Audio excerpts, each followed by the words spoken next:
मामले को लेकर जो सुनवाई चल रही थी साकेत कोर्ट में, सुनवाई पूरी हो चुकी है। 9 जून को अब फैसला सुनाया जाएगा। तो पूजा की अर्जी पर 9 जून को आएगा फैसला।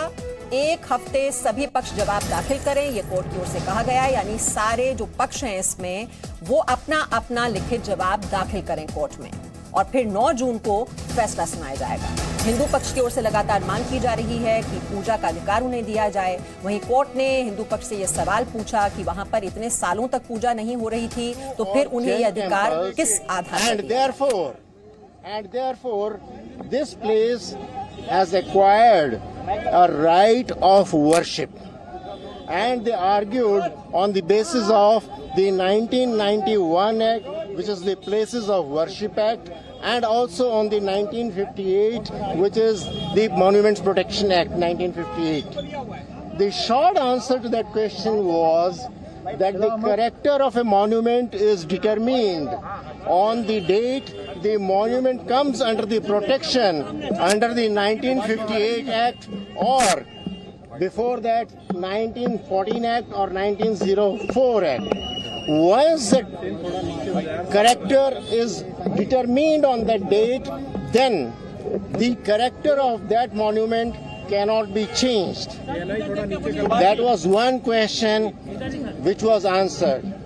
The second question which came was that whether this restoration of the character, the so-called restoration, okay, that whether the Qutub Minar now can be called as a place of worship or not, and therefore restored to the Hindus, because according to the plaintiff, Hindu deities and Hindu idols or Hindu and Jain temples were demolished.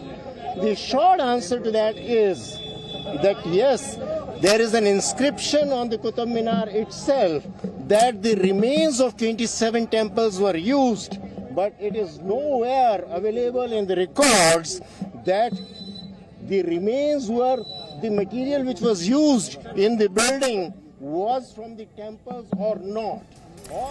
तो दोनों ही पक्षों की ओर से क्या क्या दलीलें रखी गई हैं, ये हम समझाने के लिए इस वक्त जोड़ रहे हैं अपने साथ अरविंद सिंह हमारे साथ हैं। अरविंद सिंह, जरा पूरी दर्शकों की क्लैरिटी के लिए बताइए, 9 जून को फैसला सुनाया जाएगा जो पूजा के अधिकार की मांग की जा रही है हिंदू पक्ष की ओर से, लेकिन सभी पक्षों की ओर से क्या क्या दलीलें दी गई अदालत में? देखिए, इस मामले में हिंदू पक्षकारों की ओर से विष्णु शंकर जैन, हरिशंकर जैन ने अपनी बातें रखी थी, और इसके अलावा एएसआई की तरफ से सुभाष गुप्ता उन्होंने अपनी बातें रखी।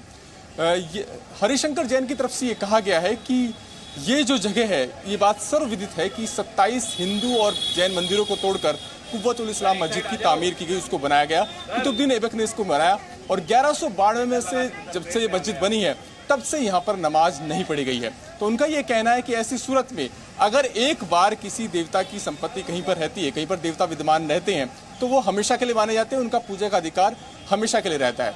यानी उनका ये कहना है कि उस जगह पर मंदिर थे, मंदिरों को तोड़ करके मस्जिद बनाई गई, और आज भी वहाँ पर जो अवशेष हैं वो मूर्तियों के अवशेष मिलते हैं। दीवारों, मेहराबों पर जो हिंदू देव देवता हैं उनकी मूर्तियां विद्यमान हैं, भले वो विध्वंस रूप में ही क्यों ना हो। तो ऐसे सूरत में देवता की जो संपत्ति है वो हमेशा उनकी संपत्ति है, उनका अधिकार उनसे छीना नहीं जा सकता, और इसी वजह से उनका पूजा अर्चना का अधिकार भी बनता है। उनका ये भी कहना है कि जब से ये मस्जिद तामीर हुई है तब से यहाँ पर नमाज नहीं पढ़ी गई। वहीं दूसरी ओर जो एएसआई है उसका ये कहना है कि ठीक है, आप रहिए अरविंद हमारे साथ शिवांग भी हैं, और एएसआई की ओर से क्या दलीलें रखी गई हैं वो हमें समझाएंगे। जी शिवांग, अब एएसआई की ओर से क्या क्या दलीलें दी गई? जी बिल्कुल मीमांसा जी, देखिए एएसआई की स्पष्ट दलील ये थी कि जिस समय यहाँ पर कुतुब मीनार को एएसआई ने एक्वायर करा था, उस समय यहाँ पर किसी भी तरह की पूजा पाठ नहीं होती थी। तो एएसआई ने कहा कि उनके उसमें प्रावधान है कि 60 दिन तक आप अपील कर सकते हैं, जिसका समय कई वर्षों पहले ही निकल चुका है। दूसरा, एएसआई का यह भी कहना था कि देखिए यहाँ पर ये तो है कि मतलब जिस तरह से 27 हिंदू जैन मंदिरों को ध्वस्त करके बनाया गया है यहाँ पर जो भी इमारत है, लेकिन उनका ये भी कहना था कि देखिए इसके कोई पुख्ता सबूत नहीं है। Presenting B News app available on Google Play and App Store. Download it now.